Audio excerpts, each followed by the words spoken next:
Qur'anly, the best Qur'an habit building app that I've come across.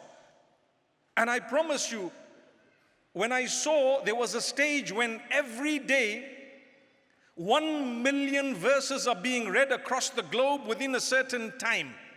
I'm sure that figure is gone much more, and in Ramadan it goes much more. How many of those are yours?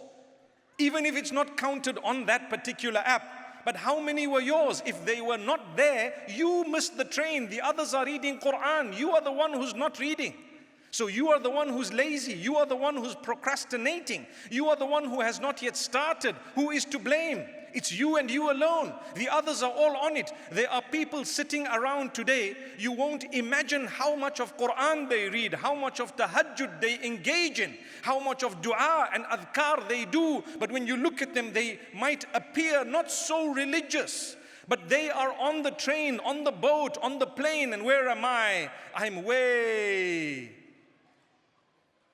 off the mark. May Allah grant me and all of us good guidance.